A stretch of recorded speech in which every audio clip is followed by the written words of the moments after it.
தேவ செய்தியின் தலைப்பு வெள்ளை சிங்காசன நியாய தீர்ப்பு. வெளிப்படுத்தின விசேஷம் 20வது அதிகாரம் 11வது 12வது 15வது வசனங்களை வாசிக்க கேட்போம். பின்பு நான் பெரிய வெள்ளை சிங்காசனத்தையும் அதன் மேல் வீற்றிருக்கிறவரையும் கண்டேன். அவருடைய சமூகத்தில் இருந்து பூமியும் வானமும் அகன்று போயின, அவைகளுக்கு இடம் காணப்படவில்லை.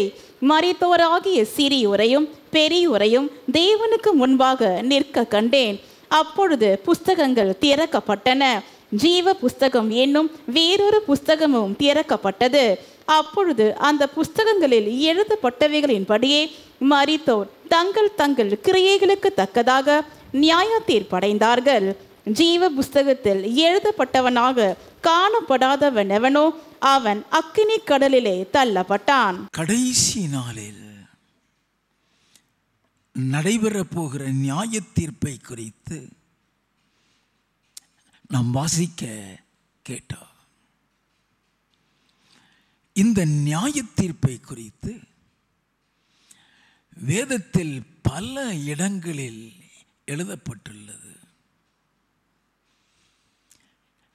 நாம் இப்பொழுது வெளிப்படுத்தல் விசேஷத்தில் வாசித்தது பெரிய வெள்ளை சிங்காசன நியாய தீர்ப்பு. தானியேலின் புஸ்தகம் 7வது அதிகாரம் 9வது வசனத்தில் அவருடைய சிங்காசனம் அக்கினி ஜுவாலையும் அதன் சக்கரங்கள் எரிகிற நெருப்புமாய் இருந்தது என்று எழுதப்பட்டுள்ளது. மத்தேயு எழுதின சுவிசேஷம் 25வது அதிகாரம் 31வது வசனத்தில் இயேசு கிறிஸ்து சொன்னார், மனுஷகுமாரன் தமது மகிமையுள்ள சிங்காசனத்தின் மேல் வீற்றிருப்பார் என்று.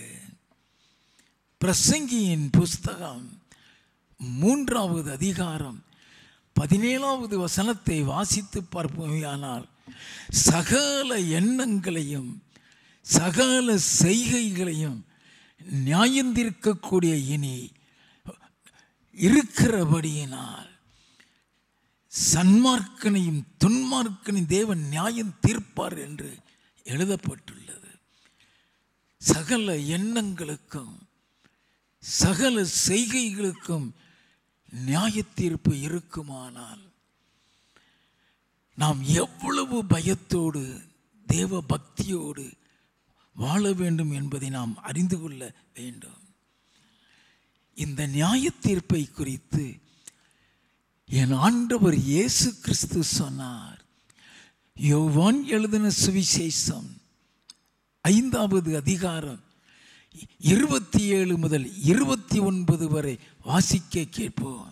அவர் மனுஷகுமாரனாய் இருக்கிறபடியால் நியாய தீர்ப்பு செய்யும்படிக்கு அதிகாரத்தையும் அவருக்கு கொடுத்திருக்கிறார். இதை குறித்து நீங்கள் ஆச்சரியப்பட வேண்டாம். ஏனென்றால் பிரேத குடிகளில் உள்ள அனைவரும் அவருடைய சத்தத்தை கேட்கும் காலம் வரும். அப்பொழுது நன்மை செய்தவர்கள் ஜீவனை அடையும்படி எழுந்திருக்கிறவர்களாகவும் தீமை செய்தவர்கள் ஆக்கினியை அடையும்படி எழுந்திருக்கிறவர்களாகவும் புறப்படுவார்கள்.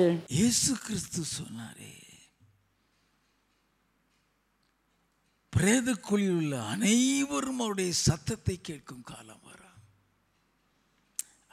அப்பொழுது நன்மை செய்தவர்கள் ஜீவனை அடையும்படியாகவும் தீமை செய்கிறவர்கள் ஆக்கினி அடையும்படியாகவும் எழுந்திருப்பார்கள் என்று. இதை குறித்து அப்போஸ்தலனாகிய பவுலும் 2 கொரிந்தியர் 5வது அதிகாரம் 10வது வசனத்தில் சரீரத்தில் அவனவன் செய்த நன்மைக்காவது தீமைக்காவது தக்க பலனை அடையும்படி நாம் எல்லாரும் கிறிஸ்துவின் நியாயாசனத்திற்கு முன்பாக வெளிப்பட வேண்டும் என்று எழுதி வைத்திருக்கிறாரே. இன்றைக்கு நாம் தியானிக்க போவதே இயேசு கிறிஸ்துவின் நன்மை செய்யும் அன்பு. இயேசு கிறிஸ்து இந்த உலகத்திற்கு வந்த நோக்கமே நன்மை செய்கிறதற்கு தான். ஆதலால் தான் அவர் நன்மை செய்ய வந்தார் என்றே எழுதப்பட்டுள்ளது. அந்த நன்மையை எப்படி செய்தார் அதை நாம் அறிந்து கொள்ள வேண்டும். அவர் செய்தபடி நாமும் செய்யும்படியாக நமக்கு மாதிரியை வைத்து போனார். அப்போஸ்தலர் நடவடிக்கைகளின் புஸ்தகம் 10வது அதிகாரம் 38வது வசனம். நஸ்ரேனாகிய இயேசுவை தேவன் பரிசுத்த ஆவியினாலும் வல்லமையினாலும் அபிஷேகம் பண்ணினார். தேவன் அவருடனே கூட இருந்தபடியினாலே அவர் நன்மை செய்கிறவராயும் பிசாசின் வல்லமையில் அகப்பட்ட யாவரையும் குணமாக்குகிறவராயும் சுற்றி திரிந்தார். இயேசு கிறிஸ்து இந்த உலகத்திற்கு வரும் பொழுது பிதாவிடம் என்ன சொல்லி வந்தார்? எபிரேயரின் புஸ்தகம் 10வது அதிகாரம் 7வது வசனத்திலே, அப்பொழுது நான் தேவனே உம்முடைய சித்தத்தின்படி இதோ செய்ய வருகிறேன், புஸ்தக சொல்லில் என்னை குறித்து எழுதியிருக்கிறது என்று சொன்னேன் என்றார். தேவனுடைய சித்தத்தை செய்கிறதற்காக அவர் செய்கிற ஒவ்வொரு நன்மையும் தேவனுடைய சித்தத்தை நிறைவேற்றுகிறதற்கு தான். அதனால் தான் இயேசு கிறிஸ்து சொன்னார், யோவான் எழுதின சுவிசேஷம் 6வது அதிகாரம் 38 முதல் 40 வரை வாசிக்க கேட்போம். என் சித்தத்தின்படி அல்ல, என்னை அனுப்பினவருடைய சித்தத்தின்படி செய்யவே நான் வானத்தில் இருந்து இறங்கி வந்தேன். அவர் எனக்கு தந்தவைகளில் ஒன்றையும் நான் இழந்து போகாமல் கடைசி நாளில் அவைகளை எடுப்புவதே என்னை அனுப்பின பிதாவின் சித்தமாயிருக்கிறது. எது பிதாவின் சித்தமா? அவர் எனக்கு தந்தவைகளில் ஒன்றையும் நான் இழந்து போகாமல் கடைசி நாளில் அவைகளை எழுப்புவதே என் பிதாவின் சித்தமாய் இருக்கிறது. குமாரனை கண்டு அவரிடத்தில் விசுவாசமாய் இருக்கிறவன் எவனோ அவன் நித்திய ஜீவனை அடைவதும் நான் அவனை கடைசி நாளில் எழுப்புவதும் என்னை அனுப்பினவருடைய சித்தமாய் இருக்கிறது என்றார். ஆண்டவர் வந்த நோக்கமே அவரிடத்தில் விசுவாசமாய் இருக்கிறவன் நித்திய ஜீவனை அடைகிறதுக்கு. அதைத்தான் யோவான் 3:16 தேவன் தம்முடைய ஒரே பேரான குமாரனை விசுவாசிக்கிறவன் எவனோ அவன் கெட்டு போகாமல் நித்திய ஜீவனை அடையும்படிக்கு அவரை தந்துருளி இவ்வளவாய் உலகத்தில் அன்பு கூர்ந்தார். இயேசு கிறிஸ்து இந்த உலகத்திற்கு வந்த முக்கிய நோக்கமே பாவிகளை ரட்சிக்க, அதாவது இருளில் இருப்பவர்களை வெளிச்சத்திற்கு கொண்டு வர. அப்போஸ்தலனாகிய பவுல் இயேசு கிறிஸ்து இந்த உலகத்திற்கு வந்த நோக்கம் தன்னுடைய வாழ்க்கை எப்படி நிறைவேறியது என்பதை அவர் எழுதி வைத்திருக்கிறார். அவர் எப்படிப்பட்ட வாழ்க்கை வாழ்ந்து கொண்டிருந்தார், எப்படிப்பட்ட வாழ்க்கை வாழ்ந்து கொண்டிருந்தவரை தேடி இயேசு எப்படி வந்தார், அதை முதலாவது நாம் அறிந்து கொள்ள வேண்டும். அது இயேசு கிறிஸ்து இந்த உலகத்திற்கு வந்த நன்மை செய்யும் நோக்கம். 1 தீமோத்தேயுவின் புஸ்தகம் 1வது அதிகாரம் 15வது வசனம்.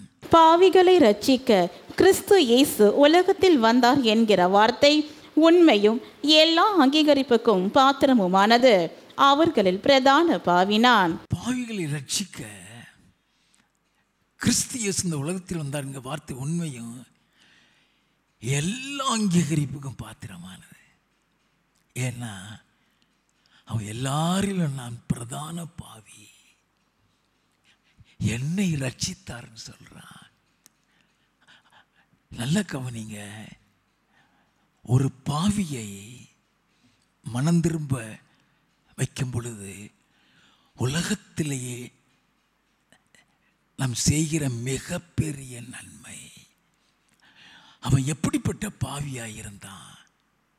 அப்போஸ்தலர் நடவடிக்கைகளின் புஸ்தகம் 7வது அதிகாரம் 57 இருந்து 59 வரை வாசிப்போம்.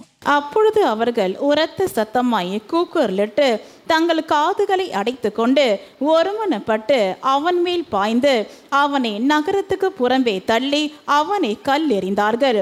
சாட்சிக்காரர் தங்கள் வஸ்திரங்களை கழற்றி சவுல் எண்ணப்பட்ட ஒரு வாலிபனுடைய பாதத்தின் அருகே வைத்தார்கள். அப்பொழுது கர்த்தராகிய இயேசுவே, என் ஆவியை ஏற்றுக்கொள்ளும் என்று ஸ்தேவான் தொழுது கொள்ளுகையில் அவனை கல்லெறிந்தார்கள். 8வது அதிகாரம் முதல் பகுதி, அவனை கொலை செய்கிறதற்கு சவுலும் சம்மதித்திருந்தான். யார் இந்த சவுல்? ஸ்தேவானுடைய, ஒரு பரிசுத்தவானுடைய கொலைக்கு காரணமாயிருந்தவன். அவர்களை பிரதான பாவின்னு சொன்னானே. அப்போஸ்தல நடவடிக்கைகளின் புஸ்தகம் 8வது அதிகாரம் 3வது வசனம். சவுல் வீடுகள் தோறும் நுழைந்து புருஷரையும் ஸ்திரீகளையும் இழுத்து கொண்டு போய் காவலில் போடுவித்து சபையை பாழாக்கி கொண்டிருந்தான். சபையை பாழாக்கி கொண்டிருந்தவன். அப்போஸ்தலர் 9வது அதிகாரம் 1வது 2வது வசனங்கள். சவுல் என்பவன் இன்னும் கர்த்தருடைய சீஷரை பயமுறுத்தி கொலை செய்யும்படி சீறி பிரதான ஆசாரத்திற்கு போய் இந்த மார்க்கத்தார் ஆகிய புருஷரையாகிலும் ஸ்திரீகளையாகிலும் தான் கண்டுபிடித்தால் அவர்களை கட்டி எருசலேமுக்கு கொண்டு வரும்படி தமஸ்குவில் உள்ள ஜெப ஆலயங்களுக்கு நிருபங்களை கேட்டு வாங்கினான். கொலை செய்யும்படி சீறி ஸ்தேவானுடைய கொலைக்கு மாத்திரமல்ல, கொலைவெறி பிடித்தவனாய் தேவ பிள்ளைகளை, பரிசுத்தவான்களை கொலை செய்கிற வெறியோடு போய்கொண்டிருக்கிறான். அப்போஸ்தல நடவடிக்கைகளின் புஸ்தகம் 22வது அதிகாரம் 4வது வசனம். நான் இந்த மார்க்கத்தாராகிய புருஷரையும் ஸ்திரீகளையும் கட்டி சிறைச்சாலைகளில் ஒப்புவித்து மரண பரியந்தம் துன்பப்படுத்தினேன். மரண பரியந்தம் துன்பப்படுத்தினவன். அப்போஸ்தல நடவடிக்கைகளின் புஸ்தகம் 26வது அதிகாரம் 9 முதல் 11 வசனங்கள். முன்னே நானும் நஸ்ரேயனாகிய இயேசுவின் நாமத்திற்கு விரோதமாய் அநேக காரியங்களை நடப்பிக்க வேண்டும் என்று நினைத்திருந்தேன். அப்படியே நான் எருசலேமிலும் செய்தேன். நான் பிரதான ஆசாரியரிடத்தில் அதிகாரம் பெற்று பரிசுத்தவான்களில் அநேகரை சிறைச்சாலைகளில் அடைத்தேன். பரிசுத்தவான்களில் அநேகரை சிறைச்சாலையில் அடைத்தவன். அவர்கள் கொலை செய்யப்படுகையில் நானும் சம்மதித்திருந்தேன். அவருடைய கொலைக்கு காரணமானவன். சகல ஜெப ஆலயங்களிலும் நான் அவர்களை அநேகந்தரம் தண்டித்து தேவ தூஷணம் சொல்ல கட்டாயப்படுத்தினேன். அவர்கள் பேரில் மூர்க்க வெறி கொண்டவனாய் அந்நிய பட்டணங்கள் வரைக்கும் அவர்களை துன்பப்படுத்தினேன். அவன் செய்த கொடூரமான காரியங்களை அவனே விவரிக்கிறான். அதனால தான் பாவிகளை ரட்சிக்க கிறிஸ்து இயேசு இந்த உலகத்துக்கு வந்தார் என்கிற வார்த்தை உண்மையும் எல்லா அங்கீகரிப்புக்கும் பாத்திரமானது. அவர்களை பிரதான பாவி நான் சொன்னானே, இவனை தேடி இயேசு வந்தார். அப்போஸ்தல நடவடிக்கைகள் 26வது அதிகாரம் 12வது வசனத்தில் இருந்து வாசிக்க கேட்போம். இப்படி செய்து வருகையில் நான் பிரதான ஆசாரியரிடத்தில் அதிகாரமும் உத்தரவும் பெற்று தமஸ்குவுக்கு போகும்போது மத்தியான வேளையில், ராஜாவே, நான் வழியிலே சூரியனுடைய பிரகாசத்திலும் அதிகமான ஒளி வானத்தில் இருந்து என்னையும் என்னுடனே கூட பிரயாணம் பண்ணினவர்களையும் சுற்றி பிரகாசிக்க கண்டேன். சூரியனுடைய பிரகாசத்தை விட சூரியனையே பார்க்க முடியாது. அப்படின்னு அந்த சூரியனை உண்டாக்குனவர் எப்படி இருப்பாரியா? அதை விட அதிகமான ஒரு பிரகாசம். யோசித்தோமா? அந்த பிரகாசத்தில் அவன் கண்ணே குருடாயிருச்சு. வாசிப்போம்.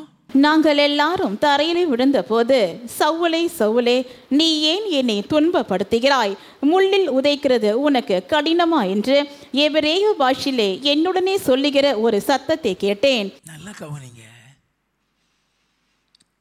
அவன் பரிசுத்தவான்களை துன்பப்படுத்துற நினைச்சான்.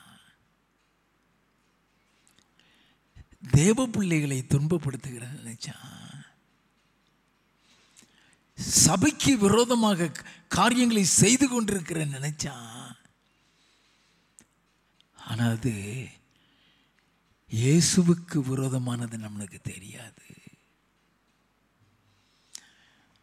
அது வானத்தையும் பூமியும் படைத்த தேவனுக்கு விரோதமானது நம்மளுக்கு தெரியாது. அதனால தான் ஆண்டவர் சொல்லுகிறாரு, சவுலே சவுலே, நீ ஏன் என்னை துன்பப்படுத்துகிறாய்? முள்ளில் உதைக்கிறது உனக்கு கடினமாமே. நீ செய்கிற காரியத்தினால நீதான் பாடுபட போற.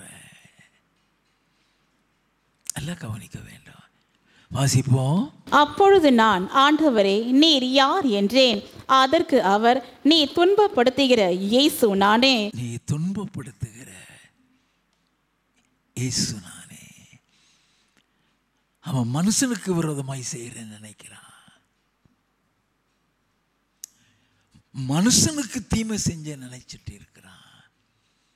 அந்த தீமை தேவனுக்கு விரோதமாய் செய்கிறதுன்னு தெரியல. அது சொல்றது தான் நிற்கிறாரு. நீ துன்பப்படுத்துகிற இயேசு நானே. வாசிப்போம். இப்பொழுது நீ எழுந்து கால் ஊன்றி நில். நீ கண்டவைகளையும் நான் உனக்கு தரிசனமாகி காண்பிக்க போகிறவைகளையும் குறித்து உன்னை ஊழியக்காரனாகவும் சாட்சியாகவும் ஏற்படுத்துகிறதற்காக உனக்கு தரிசனமானேன். நல்ல கவனிங்க. He was not aware of the real fact that he has been chosen by the Lord from the womb of his mother. அநேக நேரங்களில் நம்ம கர்ப்பத்தில் இருக்கும்போதே அவர் நம்மளை தெரிந்து கொண்டு வருங்க நம்ம யாருக்குமே தெரியாது.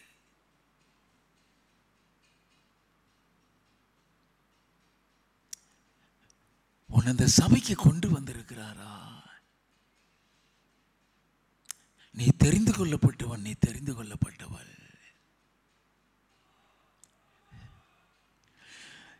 தெரிந்து கொள்ளப்பட்டவனையும் தெரிந்து கொள்ளப்பட்டவளையும் தான் சாத்தான் எடுத்து பிரயோஜனப்படுத்த நினைக்கிறான். துன்மார்க்கனை அல்ல, கொலைகாரனை அல்ல, கொடுமை செய்கிறவனை அல்ல. நல்லா கவனிங்க. அவன் யாரை எடுத்து உபயோகப்படுத்தணும்னு நினைக்கிறான்? தெரிந்து கொள்ளப்பட்டவர்களை. யாரை எடுத்து வல்லமையாய் உபயோகப்படுத்த வேண்டும் என்று தேவனாய கர்த்தர் திட்டம் போட்டிருக்கிறாரோ, தரிசனம் வைத்திருக்கிறாரோ, அவர்களை அவனுடைய கையில் எடுத்து கருவியாயை பிரயோஜனப்படுத்தி இருக்கிறாங்கிறது அவனுக்கு தெரியாது. நீங்க ஆண்டவர் சொல்லுகிறார், இப்பொழுது நீ எழுந்து காலூன்றி நில்ல. நீ கண்டவைகளையும் நான் உனக்கு தரிசனமாகிய காண்பிக்க போகிறவைகளையும் குறித்து உன்னை ஊழியக்காரனாகவும் சாட்சியம் ஏற்படுத்துகிறதற்கு உனக்கு தரிசனமானே. வாசிப்போம். உன் சுய ஜனத்தாரிடத்தினின்றும் அந்நிய ஜனத்தாரிடத்தினின்றும் உன்னை விடுதலையாக்கி. You are separated from your family. உன் குடும்பத்திலேயே உன்னை தெரிந்தெடுத்திருக்கிறாரு. உன் கோத்திரத்திலேயே உன்னை தெரிந்தெடுத்திருக்கிறாரு. நம்ம குடும்பத்திலேயே அநேக அந்நிய மக்களாக தானே இருக்கிறார்கள். நம்ம கோத்திரங்களுக்கு அநேகருக்கு ஆண்டவரை தெரியாது. அவர்கள் எல்லாரிலும் இருந்து நம்மை தெரிந்து கொண்டிருக்கிறாரே. ஆண்டவர் சொல்லுகிறார், வாசிப்போம். அவர்கள் என்னை பற்றும் விசுவாசத்தினாலே பாவ மன்னிப்பையும் பரிசுத்தமாக்கப்பட்டவர்களுக்குரிய சுதந்திரத்தையும் பெற்றுக்கொள்ளும்படியாக அவர்கள் இருளை விட்டு ஒளியினிடத்திற்கும் சாத்தானுடைய அதிகாரத்தை விட்டு தேவனிடத்திற்கும் திரும்பும்படிக்கு நீ அவர்களுடைய கண்களை திறக்கும் பொருட்டு இப்பொழுது உன்னை அவர்களிடத்திற்கு அனுப்புகிறேன் என்றார். இருள இருக்கிற மக்களை வெளிச்சத்துல கொண்டு வர்றதுக்கு உன்னை தெரிந்து கொண்டிருக்கிறாருப்பா. You are chosen.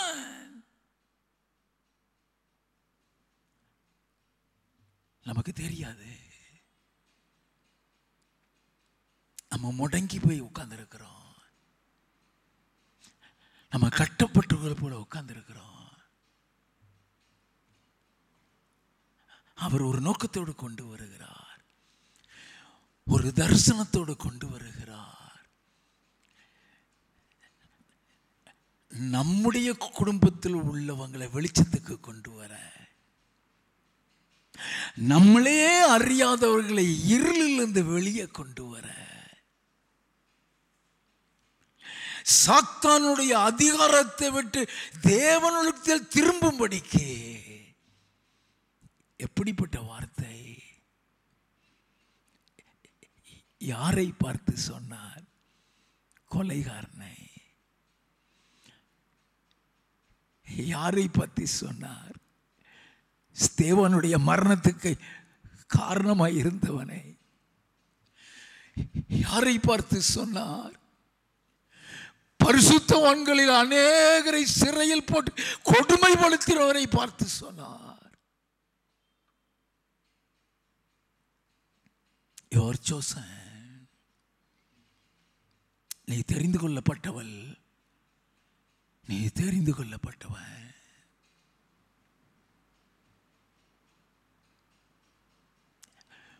உன்னை குறித்த திட்டங்கள், தரிசனங்கள் தேவன் வைத்திருக்கிறார்.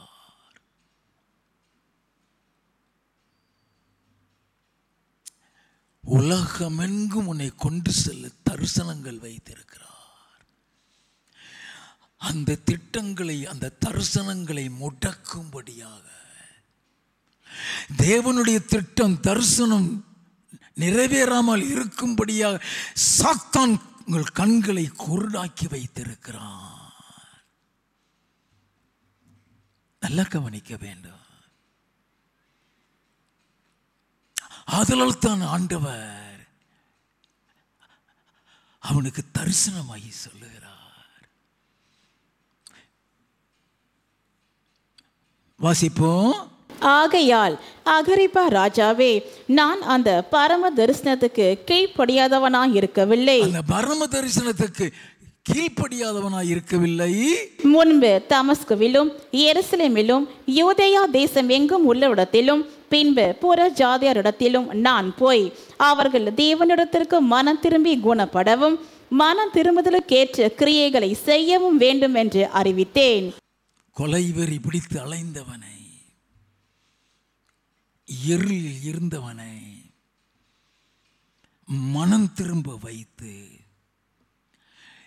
இருளில் இருக்கும் ஆயிரக்கணக்கான மக்களை வெளிச்சத்துக்கு கொண்டு வருகிற ஒரு பாத்திரமாக வைத்தது மாத்திரமல்ல, புதிய ஏற்பாட்டின் பல நிறுவங்களை எழுத வைத்து பரலோகத்தை சுதந்திரிக்கிறவனாக மாற்றினாரே. அதுதான் இயேசு கிறிஸ்துவின் நன்மை செய்யும் ஊழியம். அல்ல கவனிக்க வேணாம். பாவியாக இருந்த ஒவ்வொருவரையும் பரலோகவாசியாக மாற்ற வேண்டுமானால் அவர்களுடைய பாவங்கள் மன்னிக்கப்பட வேண்டும். அந்த பாவங்கள் மன்னிக்கப்படுகிறதற்காக தான் இயேசு தம்மையே பலியாக ஒப்பு கொடுத்தார். அவர் அந்த நன்மையை சாதாரணமாக செய்யல, தம்மையே பலியாக ஒப்பு கொடுத்து செய்தாராம். ரோமரின் புஸ்தகம் 5வது அதிகாரம் 8 முதல் 10 வசனங்களை வாசிக்க கேட்போம். நாம் பாவிகளாயிருக்கையில் கிறிஸ்து நமக்காக மரித்ததினாலே தேவன் நம்மேல் வைத்த தமது அன்பை விளங்க பண்ணுகிறார். எதற்காக கிறிஸ்து மரித்தார்? நம்முடைய பாவங்களை மன்னிக்கிறதற்கு தானே. அதாவது நன்மை செய்கிறதுன்னு சொல்லும் பொழுது, how far Jesus Christ sacrificed himself to save the sinners. பாவிகளை ரட்சிப்பதற்காக தன்னையே பலியாக ஒப்பு கொடுத்து தான் அந்த நன்மையை செய்கிறார். நாம் பாவிகளாய்க்க கிறிஸ்து நமக்காக மரித்ததினால் தேவன் நம்மில் வைத்த அன்பை விளங்க பண்ணினார். அப்ப அந்த நன்மையை அன்போடு செய்கிறார். ஒரு கடமைக்காக அல்ல, அன்புக்காக. வாசிப்போம். இப்படி நாம் அவருடைய இரத்தத்தினாலே நீதிமான்களாக்கப்பட்டிருக்க கோபாக்கினைக்கு நீங்களாக அவராலே நாம் ரட்சிக்கப்படுவது அதிக நிச்சயமாமே. நாம் தேவனுக்கு சத்துருக்களாயிருக்கையில் அவருடைய குமாரனின் மரணத்தினாலே அவருடனே ஒப்புரவாக்கப்பட்டோமானால் ஒப்புரவாக்கப்பட்ட பின் நாம் அவருடைய ஜீவனாலே ரட்சிக்கப்படுவது அதிக நிச்சயமாமே.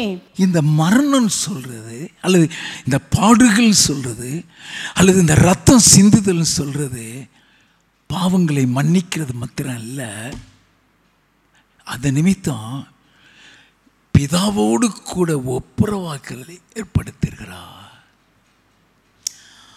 ஆதாம் ஏவாள் மூலம் உண்டான பகை எல்லாரையும் ஆட்கொண்டது. எல்லாரும் தேவனுக்கு சத்துருக்களாய் மாறிவிட்டோம்.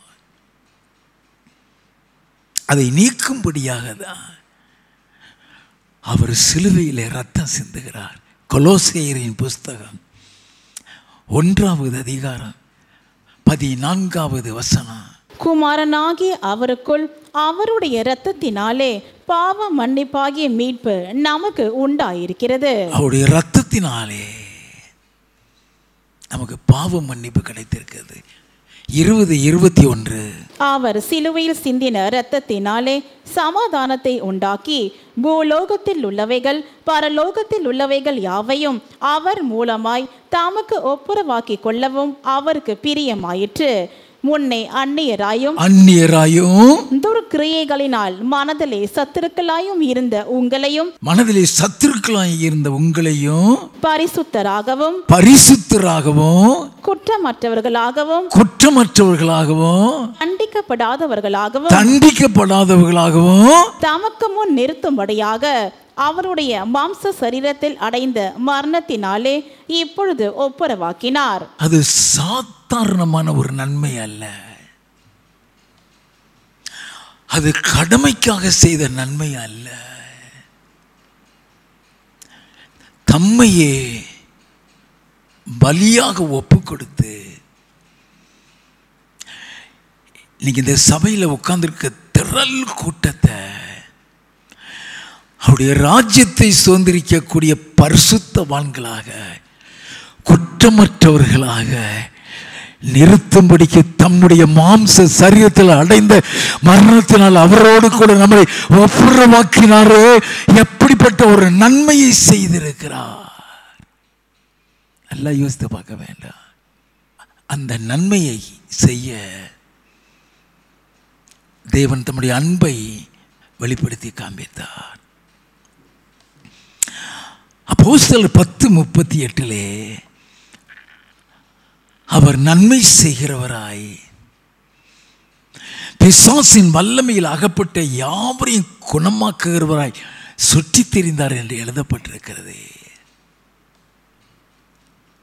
சாத்தான் ஒருத்தர் ஆளுகை செய்யும் பொழுது அவனுடைய கரத்தில் இருந்து ஒருத்தனை மீட்டு கொண்டு வருகிறாருங்கிறது சாதாரண காரியம் இல்லை, மிகப்பெரிய நன்மை.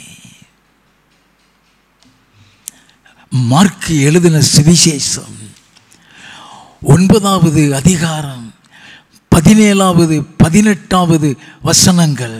அப்பொழுது ஜன கூட்டத்தில் ஒருவன் அவரை நோக்கி, போதகரே, ஊமையான ஒரு ஆவி பிடித்த என் மகனை உம்மிடத்தில் கொண்டு வந்தேன். அது அவனை எங்கே பிடித்தாலும் அங்கே அவனை அலைக்கழிக்கிறது. எங்கே பிடித்தாலும் அவனை அங்கே அலைக்கழிக்கிறது. அப்பொழுது அவன் நுரை தள்ளி பல்லை கடித்து சோர்ந்து போகிறான். அவன் நுரை தள்ளி பல்லை கடித்து சோர்ந்து போகிறான். 22வது வசனத்திலிருந்து, இவனை கொல்லும்படிக்கு அது அநேகந்தரம் தீயிலும் தண்ணீரிலும் தள்ளிற்று. அவனை கொல்லும்படிக்கு. கொஞ்சம் யோசித்து பாருங்க, பெத்த மகனை பிசாசு இந்த கொடூரப்படுத்தும் போது அந்த பெற்றோர் இருதயம் எத்தனை கண்ணீரில் இருக்கும் ஐயா. நல்லா கவனிக்க வேண்டும். வாசிப்போம். நீர் ஏதாகிலும் செய்யக்கூடுமானால் எங்கள் மேல் மனதிறங்கி எங்களுக்கு உதவி செய்ய வேண்டும் என்றான்.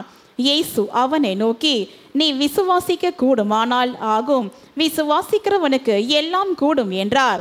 உடனே பிள்ளையின் தகப்பன், விசுவாசிக்கிறேன் ஆண்டவரே, விசுவாசிக்கிறேன் ஆண்டவரே, என் அவிசுவாசம் நீங்கும்படி உதவி செய்யும் என்று கண்ணீரோட சத்தமிட்டு சொன்னான். ஆனாலும் என்னுடைய அவிசுவாசம் எனக்குள்ள இருக்கு.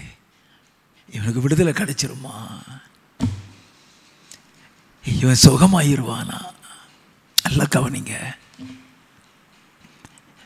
எத்தனை குடும்பம் பிசாசின் படியில் தெரியுமா?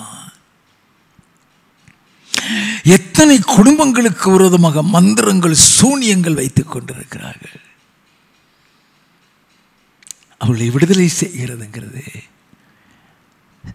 சாதாரண காரியம் அல்ல,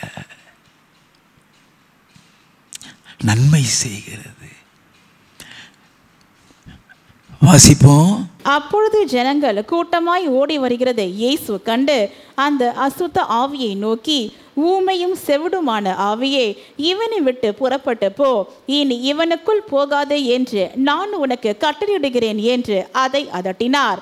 அப்பொழுது அது சத்தமிட்டு அவனை மிகவும் அலைக்கடித்து புறப்பட்டு போயிற்று. அவன் செத்து போனான் என்று அநேகர் சொல்லத்தக்கதாக செத்தவன் போல் கிடந்தான். இயேசு அவன் கையை பிடித்து அவனை தூக்கினார். உடனே அவன் எழுந்திருந்தான். நல்லா கவனிங்க, அவனை சாகடிக்கிறதுக்கு தான் அது அவனை தீயிலும் தண்ணீரிலும் தள்ளிச்சுதான். ஆண்டவர் அனுமதி கொடுக்கல. பிசாசின் வல்லமையில் ஆகப்பட்ட யாவரையும் குணமாக்குவராய் சுற்றி தெரிந்தார். அவர் பாவிகளை ரட்சிக்கிறது மாத்திரம் இல்ல, இருளில் இருக்கிறவங்களை வெளிச்சத்துக்கு கொண்டு வருகிறது மாத்திரம் இல்ல, பிசாசின் கையில் மாட்டி இருக்கிறவங்களை விடுதலை செய்கிறதற்காக இயேசு இந்த உலகத்துக்கு வந்தார். லூக்கா எழுதின சுவிசேஷம் 4வது அதிகாரம் 33 இருந்து 36 வரை. ஜெப ஆலயத்திலே அசுத்த ஆவி பிடித்திருந்த ஒரு மனுஷன் இருந்தான். அவன், ஐயோ நசரேயனாகிய இயேசுவே, எங்களுக்கும் உமக்கும் என்ன?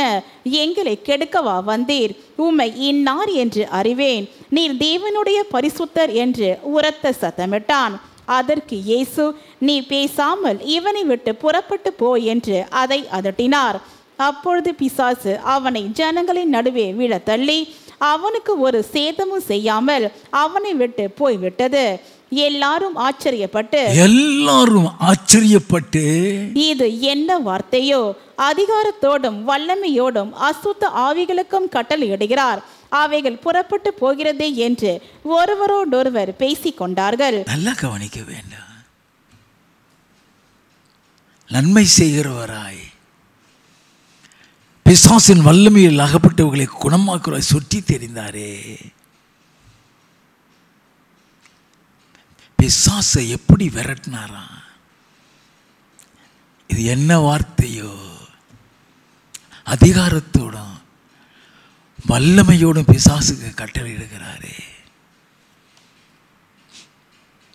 மத்தேயு எழுதின சுவிசேஷம் 8வது அதிகாரம் 16வது வசனம். அஸ்தமனமான போது பிசாசு பிடித்திருந்த அநேகரை அவரிடத்தில் கொண்டு வந்தார்கள். அவர் அந்த ஆவிகளை தமது வார்த்தையினாலே துரத்தி பிணியாளிகள் எல்லாரையும் சொஸ்தமாக்கினார். அநேகரை, அசுத்தாவி பிடித்த அநேகரை கொண்டு வந்தார்களா, அவளை தம்முடைய வார்த்தையினால் குணமாக்கி. அதனால்தான் 1 யோவானின் புஸ்தகம் 3வது அதிகாரம் 8வது வசனத்தில் எழுதப்பட்டிருக்கிறது, பாவம் செய்கிறவன் பிசாசினால் உண்டாயிருக்கிறான். பாவம் செய்கிறவன் பிசாசினால் உண்டாயிருக்கிறான். ஏனெனில் பிசாசானவன் ஆதி முதல் பாவம் செய்கிறான். ஏனென்றால் பிசாசானவன் ஆதி முதல் பாவம் செய்கிறான். பிசாசினுடைய கிரியைகளை அழிக்கும்படிக்கே தேவனுடைய குமாரன் வெளிப்பட்டார். ஏன் இயேசு வந்தார்? பிசாசினுடைய கிரியைகளை அழிக்கும்படிக்கு. அந்த இயேசு வரலைன்னா இன்னைக்கு வரைக்கும் யாரையும் விடுதலை செய்ய முடியாது. இன்னைக்கு வரைக்கும் ஒரு பிசாசு விடுதலையாக முடியாது. அந்த பிசாசின் கீழே அழிக்கிறதற்கு தான் இயேசு வந்தார். அந்த பிசாசினுடைய வல்லமையில் அகப்பட்டவர்களை விடுதலை செய்யக்கூடிய அதிகாரத்தை இந்த பவுலுக்கும் கர்த்தர் கொடுத்திருந்தார். நல்லா கவனிங்க. கொலைவெறி பிடித்தவன், அவனை கொன்று இருளில் இருக்கிற ஜனங்களை எப்படி வெளிச்சத்துக்கு கொண்டு வந்தாராம்? அப்போஸ்தலர் நடவடிக்கைகளின் புஸ்தகம் 16வது அதிகாரம் 16வது வசனத்தில் இருந்து, நாங்கள் ஜெபம் பண்ணுகிற இடத்துக்கு போகையில் குறி சொல்ல ஏவுகிற ஆவியை கொண்டிருந்து குறி சொல்லுகிறதினால் தன் எஜமான்களுக்கு மிகுந்த ஆதாயத்தை உண்டாக்கின ஒரு பெண் எங்களுக்கு எதிர்பட்டாள். அவள் பவுலையும் எங்களையும் பின்தொடர்ந்து வந்து, இந்த மனுஷர் உன்னதமான தேவனுடைய ஊழியக்காரர், ரட்சிப்பின் வழியை நமக்கு அறிவிக்கிறவர்கள் என்று சத்தமிட்டாள்.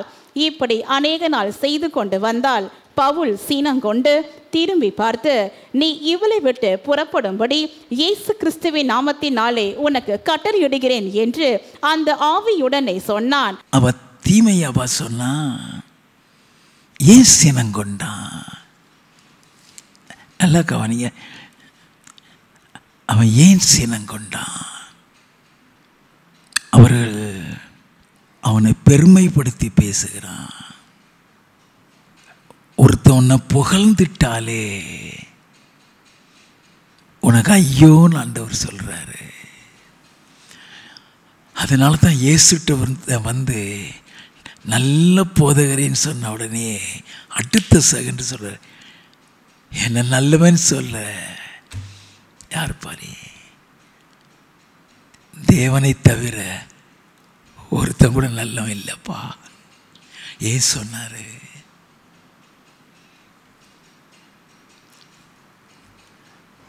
இங்க வேதத்தை வாசித்தீங்கன்னா ஏரோத புகழுவாங்க. அப்போஸ்தலர் நடவடிக்கைகளின் புஸ்தகம் 12வது அதிகாரம் 21 இருந்து வாசிப்போம். குறித்த நாளிலே ஏரோது ராஜவஸ்திரம் தரித்து கொண்டு சிங்காசனத்தின் மேல் உட்கார்ந்து அவர்களுக்கு பிரசங்கம் பண்ணினான். அப்பொழுது ஜனங்கள், இது மனுஷ சத்தம் அல்ல, இது மனுஷ சத்தம் அல்ல, இது தேவ சத்தம் என்று ஆர்ப்பரித்தார்கள். இது தேவ சத்தம். நல்லா கவனிங்க. இது மனுஷ சத்தம் அல்ல, இது தேவ சத்தம். புகழ்றாங்க. வாசிப்போம். அவன் தேவனுக்கு மகிமையை செலுத்தாதபடியினால், அவன் தேவனுக்கு மகிமை செலுத்தாதபடியினால், வேதம் சொல்லுகிறது, அவன் தேவனுக்கு மகிமை செலுத்தாதபடியினால் உடனே கர்த்தருடைய தூதன் அவனை அடித்தான். உடனே கர்த்தருடைய தூதன் அவனை அடித்தான். வாசிப்போம். அவன் புழு புழுத்து இறந்தான். நல்லா கவனிக்க வேண்டாம். புகழ்ச்சி அவனுக்குள்ள மேட்டிமையை கொண்டு வர, அவனுக்கு அந்த பொல்லாத ஆவி ஒவ்வொரு நாளும் இந்த மனுஷ உன்னதமான தேவனுடைய ஊழிய ரட்சிப்பு வழியை நமக்கு பிசாசு சொல்லுது. வேதம் சொல்லி இப்படி அநேக நாள் செய்து கொண்டு தான் பவுல் சினங்கொண்டு திரும்பி பார்த்து, நீ இவளை விட்டு புறப்பட்டும்படி இயேசு கிறிஸ்து அவனுக்கு கட்டளையிடுகிறேன். அந்த ஆவியோடு நீ சொன்னான், அது புறப்பட்டு போயிட்டு. நல்லா கவனிக்க வேண்டும். இயேசு கிறிஸ்து இந்த உலகத்திற்கு வந்த நோக்கங்களில் ஒன்று, பிசாசின் கிரியைகளை அழிக்க, பிசாசின் பிடியில் பாதிக்கப்பட்டவங்களை விடுதலை செய்ய. யோவான் எழுதின சுவிசேஷம் 8வது அதிகாரம் 3 முதல் வாசிக்க கேட்போம். அப்பொழுது விபச்சாரத்திலே கண்டுபிடிக்கப்பட்ட ஒரு ஸ்திரீயை வேத பாரகரும் பரிசேயரும் அவரிடத்தில் கொண்டு வந்து அவளை நடுவே நிறுத்தி, போதகரே, இந்த ஸ்திரீ விபச்சாரத்தில் கையும் மெய்யுமாய் பிடிக்கப்பட்டால் இப்படிப்பட்டவர்களை கல்லெறிந்து கொள்ள வேண்டும் என்று மோசே நியாயப்பிரமாணத்தில் நமக்கு கட்டளையிட்டிருக்கிறாரே, நீர் என்ன சொல்லுகிறீர் என்றார்கள். அவர் மேல் குற்றம் சுமத்துவதற்கான காரணம் உண்டாகும் பொருட்டு அவரை சோதிக்கும்படி இப்படி சொன்னார்கள். அவர் மேல் குற்றம் சுமத்துவதற்கான காரணம், தேவன் அனுப்பிய நோக்கம், தேவனாய கர்த்தர் அவர் மீது வைத்திருந்த திட்டம் தரிசனம் நிறைவேற விடாம ஆக்குறதுக்காக நியாயப்பிரமாணத்தை கொண்டு வர்றானுங்க. ஆனா வசனம் என்ன சொல்லுது? நீதிமொழிகளின் புஸ்தகம் 24வது அதிகாரம் 11வது வசனம், மரணத்துக்கு ஒப்பிக்கப்பட்டவர்களையும் கொலையுண்ண போகிறவர்களையும் விடுவிக்க கூடுமானால் விடுவி. இப்ப அவளை சாகடிக்கிறதுக்காக நினைக்கிறாங்க. அவ ஒரு விபச்சாரி. அவளை ரட்சிக்கிறதுக்கு தான் இயேசு வந்திருக்கிறாரு. அவளுக்கு இயேசு யாருன்னு தெரியாதையா, அவளுக்கு ரட்சிப்பை பத்தி தெரியாதையா. அவ இருள இருக்கிறா. ஆண்டவர் சொல்றாரு, உங்களை பாவம் இல்லாதவன் முதலாவது கல்லேறு.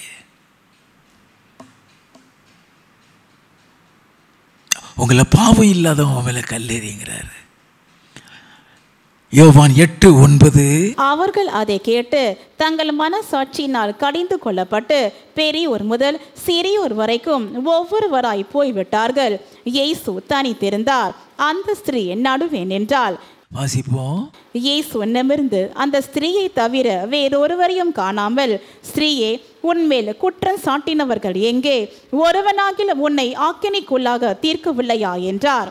அதற்கு அவள், இல்லை ஆண்டவரே என்றாள்.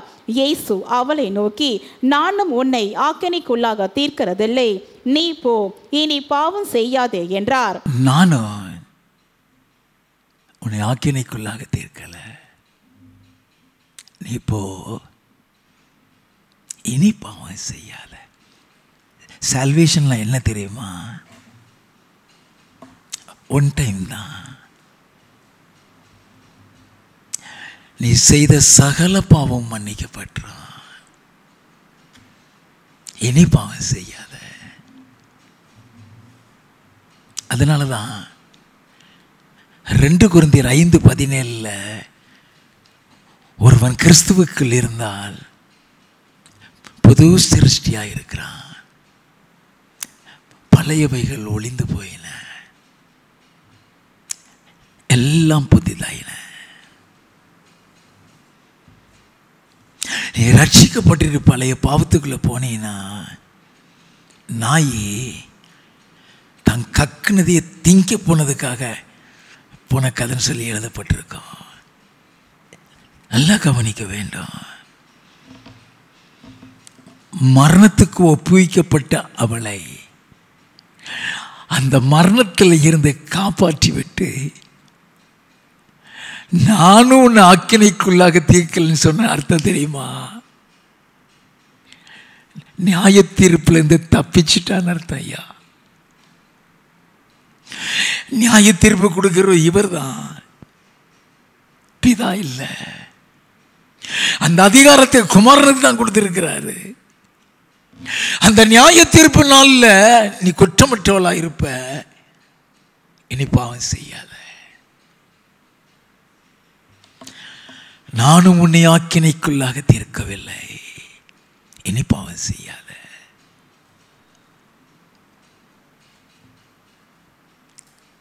அந்த மன்னிப்புங்கிறது விலை மதிக்க முடியாத ஒன்று. கோடி கோடி கோடி பணம் கொடுத்தாலும் அந்த மன்னிப்பை வாங்க முடியாது. அந்த மன்னிப்பை நம்ம பெற்றுக்கொள்ள தான் அந்த கிரயத்தை இயேசு செலுத்தி இருக்கிறார். அவர் கொடுத்த கிரயம் அவருடைய இரத்தமோ அவருடைய மாமிசமோ போகட்டும். நம்பர் 3, அவர் நன்மை செய்கிறவராய் சுற்றி தெரிந்தாரா? என் இயேசு கிறிஸ்து செய்த அடுத்த நன்மைகள் என்ன?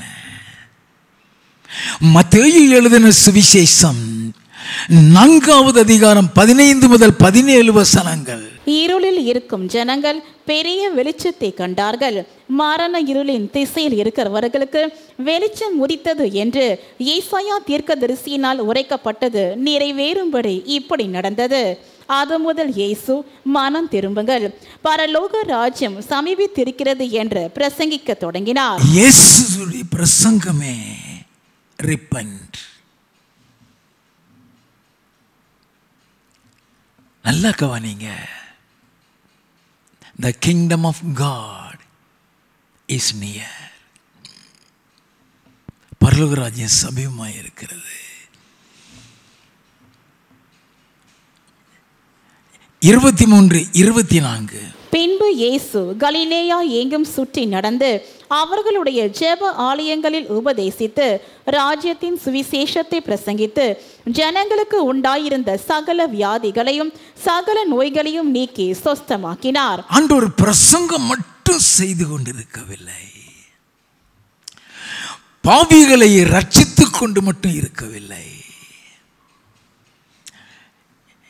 இருதயம் நொறுங்குண்டு வருகிறவர்களுக்கு காயம் கட்டுகிறார். மரணத்தை நோக்கி போய்கொண்டிருக்கிறவர்களுக்கு விடுதலை கொடுக்கிறார். டாக்டர்ஸால சுகப்படுத்த முடியாத வியாதிகளை சுகப்படுத்தி கொண்டிருக்கிறார். 24வது வசனம். அவருடைய கீர்த்தி சீரியா எங்கும் பிரசித்தமாயிற்று. அப்பொழுது பலவித வியாதிகளையும் வேதனைகளையும் அடைந்திருந்த சகல பிணியாளிகளையும் பிசாசு பிடித்தவர்களையும் சந்திர ரோகிகளையும் திமிர்வாதக்காரரையும் அவரிடத்தில் கொண்டு வந்தார்கள். அவர்களை சொஸ்தமாக்கினார். அவருடைய நன்மை செய்கிற ஊழியத்தில் அநேகரை சுகப்படுத்தினாரே. அல்ல கவனிங்க, அது நன்மை செய்கிறது.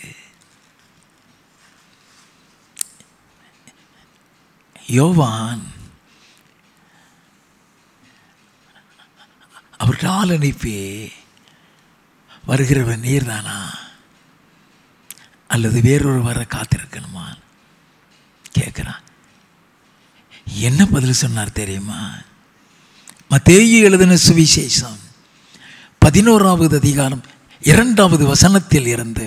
அத்தருணத்தில் காவலில் இருந்த யோவான் கிறிஸ்துவின் கிரியைகளை குறித்து கேள்விப்பட்டு தன் சீஷரில் 2 பேரை அடைத்து, வருகிறவர் நீர்தானா அல்லது வேறொருவர் வர காத்திருக்க வேண்டுமா என்று அவரிடத்தில் கேட்கும்படி அனுப்பினான். இயேசு அவர்களுக்கு பிரதியுத்தரமாக நீங்கள் கேட்கிறதையும் காண்கிறதையும் யோவானிடத்தில் போய் அறிவியுங்கள். குருடர் பார்வையடைகிறார்கள், குருடர் பார்வையடைகிறார்கள், சப்பானிகள் நடக்கிறார்கள், சப்பானிகள் நடக்கிறார்கள், குஷ்டரோகிகள் சுத்தமாகிறார்கள், குஷ்டரோகிகள் சுத்தமாகிறார்கள், செவிடர் கேட்கிறார்கள், செவிடர் கேட்கிறார்கள், மரித்தோர் எழுந்திருக்கிறார்கள். மரித்தோர் எழுந்திருக்கிறார்கள். அடையாளம் ஐயா, வருகிற நீர்தானா? வேறொரு வர காத்திருக்கணுமா? அவர் நன்மை செய்கிறதை போய் சொல்லுங்கிறாரு. நன்மை செய்கிறதை பார்க்கிறதை போய் சொல்லுங்கிறாரு. நல்லா கவனிங்க. தேவனே, உம்முடைய சித்தத்தின்படி செய்ய இதோ வருகிறேன். புஸ்தக சுருளில் என்னை குறித்து எழுதியிருக்கிறதே என்று சொல்லிதானே வந்தாரு. அந்த தேவனுடைய சித்தத்தில் ஒன்றுதான் வியாதியஸ்தர்களை சுகப்படுத்துகிறது, சாசு பிடித்தவர்களை விடுதலையாக்குகிறது. அவர் வியாதியஸ்தர்களை எப்படி சுகப்படுத்தினார் தெரியுமா? மனதுருக்கத்தோடு. மத்தேயு எழுதின சுவிசேஷம் 14வது அதிகாரம் 14வது வசனம். இயேசு வந்து திரளான ஜனங்களை கண்டு அவர்கள் மேல் மனதுருகி அவர்களில் வியாதியஸ்தர்களாயிருந்தவர்களை சொஸ்தமாக்கினார். நல்லா கவனிங்க. அவர் திரளான ஜனங்களை கண்டு மனதுருகி வியாதியஸ்தரை சுஸ்தமாக்கினார். Compassion. When he saw the multitude, he was moved with compassion and healed the sick. நல்லா கவனிங்க. வியாதியஸ்தர்களை பார்த்த உடனே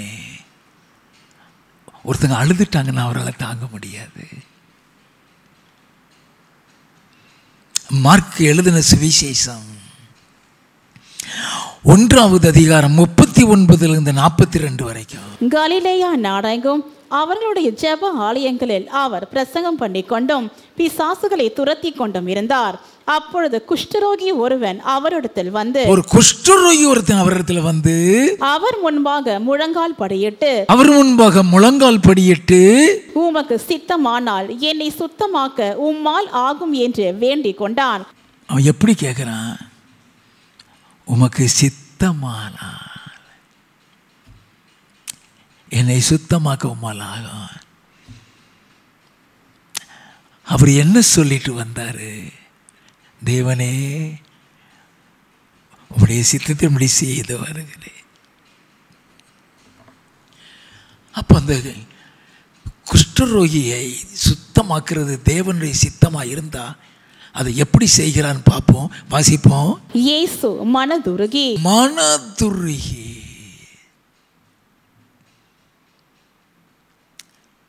when he saw the leper, he was moved with compassion. அருவருப்பு படல. What is the love of Christ? What is the love of Christ? அந்த வியாதி எனக்கு வந்துருமோ, அது தொட்ட அந்த வியாதி வந்துருமோ, அப்படிதானே பயப்படுவோம். இயேசு மனதுருகி கையை நீட்டி அவனை தொட்டு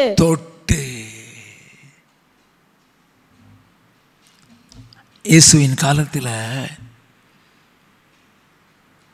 பிரதான ஆசாரிகள் உடைய சட்ட திட்டங்கள்ல ஒன்று, குஷ்டரோகி ஊருக்குள்ளே வரக்கூடாது. குஷ்டரோகியை தொடக்கூடாது.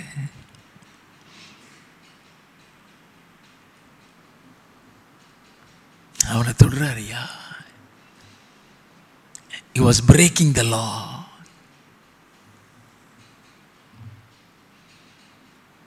அவனை தொட்டு அவன் மேல மனதுருகி எனக்கு சித்தம் உண்டு, சுத்தமாக. வாசிப்போம். இப்படி அவர் சொன்ன உடனே குஷ்டரோகம் அவனை விட்டு நீங்கிற்று. உடனே இந்த குஷ்டரோகம் அவனை விட்டு நீங்கிட்டு அவன் சுத்தமானான். எப்பொழுதுமே இயேசு கிறிஸ்து செய்த நன்மையை அன்போடும் மனதிருக்கத்தோடும் செய்தாராம். லூக்கா எழுதின சுவிசேஷம் 7வது அதிகாரம் 11 15 வரை. மறுநாளிலே அவர் நாயின் என்னும் ஊருக்கு போனார். அவருடைய சீஷர் அநேகரும் திரளான ஜனங்களும் அவருடனே கூட போனார்கள். அவர் ஊரின் வாசலுக்கு சமீபித்த போது மரித்து போன ஒருவனை அடக்கம் பண்ணும்படி கொண்டு வந்தார்கள். அவன் தன் தாய்க்கு ஒரே மகனாயிருந்தான். அவளோ கைம்பெண்ணாயிருந்தாள். ஊராரில் வெகு ஜனங்கள் அவளுடனே கூட வந்தார்கள். கர்த்தர் அவளை பார்த்து, அந்த தாயினுடைய நிலைமையை பார்த்து, அவளை பார்த்து அவள் மேல் மனதுருகி பிள்ளை இழந்து கதறிக்கிட்டு வர்றா. அவள் மேல் மனதுருகி அழாதே என்று சொல்லி கிட்ட வந்து பாடையை தொட்டார். அதை சுமந்தவர்கள் நின்றார்கள். அப்பொழுது அவர், வாலிபனே எழுந்திரு என்று உனக்கு சொல்லுகிறேன் என்றார். மரித்தவன் எழுந்து உட்கார்ந்து பேச தொடங்கினான். அவனை அவன் தாயின் இடத்தில் ஒப்புவித்தார். நல்ல கவனிங்க. போய் அப்படியே அவனை எழுப்பல. அந்த தாயினுடைய அழுகை அவர் இருதயத்தை உடைக்கிறது.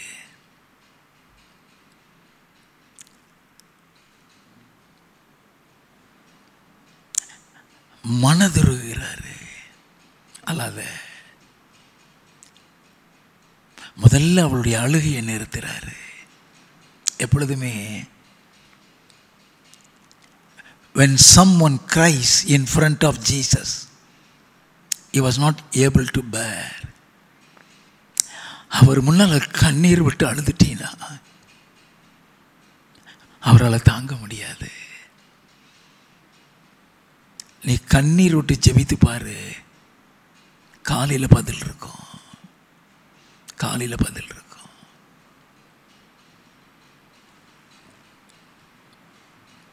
மரியாள் வந்து அழுகிறா,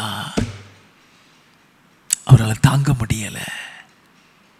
யோவான் எழுதின சுவிசேஷம் 11வது அதிகாரம் 32வது வசனத்தில் இருந்து, இயேசு இருந்த இடத்தில் மரியாள் வந்து அவரை கண்டவுடனே அவர் பாதத்தில் விழுந்து, ஆண்டவரே, நீர் எங்கே இருந்தீரானால் என் சகோதரன் மரித்திருக்க மாட்டான் என்றாள். அவள் அழுகிறதையும் அவளோடு கூட வந்த யூதர்கள் அழுகிறதையும் இயேசு கண்டபோது ஆவியிலே கலங்கி துயரமடைந்து, கவனிங்க, அவ அல்றா, அவனை எழுப்பதான் வர்றாரியா. இன்னும் கொஞ்ச நேரத்தில் அவன் எந்திரிக்க போறான். சீசல்ட்டு லாசருவை எழுப்ப போறேன்னு சொல்லிட்டு தான் வர்றாரு. ஆனாலும்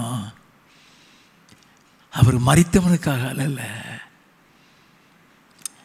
அழுது கொண்டிருக்கிற மரியாளுக்காகவும் கூட இருக்கிறவங்களுக்காகவும். அவங்க அழுகிறத பார்த்து அவரால் தாங்க முடியலை. 35வது வசனம், இயேசு கண்ணீர் விட்டார். அவர்கள் அழுகிறத பார்த்து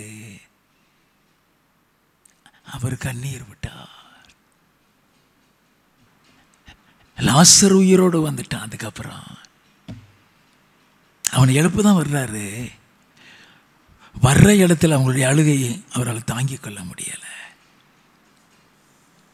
It's important how far Jesus was moved with compassion. ஒரு பெரிய கூட்டம் அவரை சுற்றி வந்த உடனே இவ்வளவு பேர் மெய்ப்பெண் இல்லாத ஆடுகளாக இருக்காங்களே, மனதுருகிடுவார். மார்க் எழுதின சுவிசேஷம் 6வது அதிகாரம் 31வது வசனத்தில் இருந்து வாசிப்போமே. அவர் அவர்களை நோக்கி, வனாந்தரமான ஓரிடத்தில் தனித்து சற்றே இளைப்பாறும்படி போவோம் வாருங்கள் என்றார். நல்ல கவனிங்க. Tight schedule. அவரால் சாப்பிடக்கூட நேரம் இல்லை. அவர் எங்கே போனாலும் கூட்டம் வந்துடுது. எங்கே போனாலும் கூட்டம். கொஞ்சம் களைப்பாயிட்டாரு, டயர்டாயிட்டாரு, சாப்பிடவும் இல்லை. அதுக்கு தான் அவர் சொல்கிறாரு, வனாந்திரமான ஒரு இடத்த சற்றே தனித்து இளைப்பாரும்படி போவோம் வாருங்கள். ஏனெனில் வாசிப்போம். ஏனெனில் வருகிறவர்களும் போகிறவர்களும் அநேகராய் இருந்தபடியினால் போஜனம் பண்ணுகிறதற்கும் அவர்களுக்கு சமயம் இல்லாதிருந்தது. சாப்பிடக்கூட நேரம் இல்லை. கொஞ்சம் சாப்பிட்டு இளைப்பாருமேன்ட்டு ஒரு வனாந்தரமான ஒரு இடத்துக்கு ஒருத்தருக்கும் தெரியாமல் போட்டில் ஏறி போகிறார். வாசிப்போம். அப்படியே அவர்கள் தனிமையாய் ஒரு படவில் ஏறி வனாந்தரமான ஓர் இடத்திற்கு போனார்கள். அவர்கள் புறப்பட்டு போகிறதை ஜனங்கள்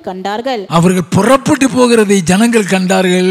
அவரை அறிந்த அநேகர் சகல பட்டணங்களிலும் இருந்து கால்நடையாய் அவ்விடத்திற்கு ஓடி அவர்களுக்கு முன்னே அங்கே சேர்ந்து அவரிடத்தில் கூடி வந்தார்கள்.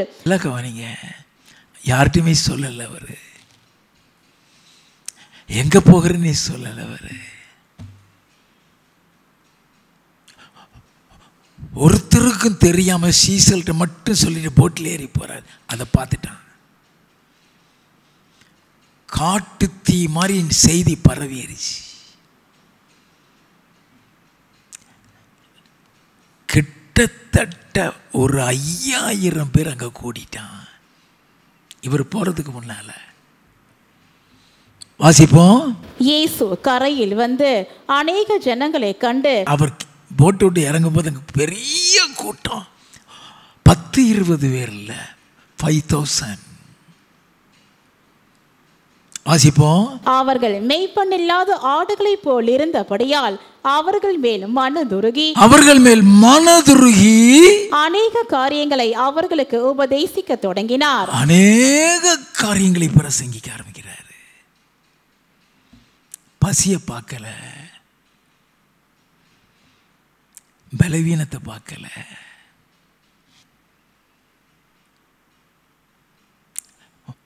ஓய்வெடுக்கணும் போனவர் அந்த ஓய்வை நினைக்கல. மாறாக அவரை தேடி ஓடி வந்தாங்களே, அவங்க இருதயத்தை பார்க்கிறாரு. அவங்கள பார்த்த உடனே he was moved with compassion.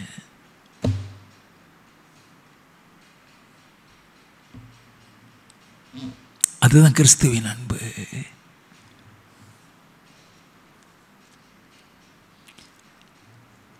ஆண்டவர்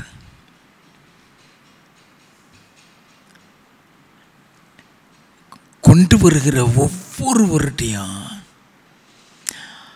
அப்படிப்பட்ட அன்பை காட்ட விரும்புகிறார்.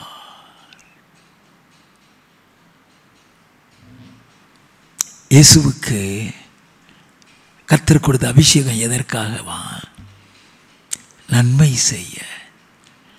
நசரேயனாகிய இயேசுவை தேவன் பரிசுத்தாவினாலும் வல்லமையினாலும் அபிஷேகம் பண்ணினார். தேவன் அவரோடு கூட இருந்தபடியால் நன்மை செய்கிறவராய் பிசாசின் வல்லமையிலாகப்பட்ட யாவரையும் விடுதலை செய்கிறவராய் சுற்றி தெரிந்தாரா. ஏசாயா தீர்க்கதரிசியின் புஸ்தகம் 61வது அதிகாரம் முதல் 3 வசனங்களை வாசிக்க கேட்போம். கர்த்தராகிய தேவனுடைய ஆவியானவர் என் மேல் இருக்கிறார். சிறுமைப்பட்டவர்களுக்கு சுவிசேஷத்தை அறிவிக்க கர்த்தர் என்னை அபிஷேகம் பண்ணினார். இருதயம் நொறுங்குண்டவர்களுக்கு காயம் கட்டுதலையும், சிறைப்பட்டவர்களுக்கு விடுதலையும், கட்டுண்டவர்களுக்கு கட்டவிழ்த்தலையும் கூறவும், கர்த்தருடைய அனுக்கிரக வருஷத்தையும் நம்முடைய தேவன் நீதியை சரிக்கட்டும் நாளையும் கூறவும், துயரப்பட்ட அனைவருக்கும் ஆறுதல் செய்யவும், சீயோனிலே துயரப்பட்டவர்களை சீர்படுத்தவும், அவர்களுக்கு சாம்பலுக்கு பதிலாக சிங்காரத்தையும், துயரத்துக்கு பதிலாக ஆனந்த தைலத்தையும், ஒடுங்கின ஆவிக்கு பதிலாக துதியின் உடையையும் கொடுக்கவும் அவர் என்னை அனுப்பினார். எதுக்கு அனுப்பினார்னு எழுதியிருக்கிறாரே. சாதாரண ஒரு நன்மையை செய்கிறதற்கு அல்ல.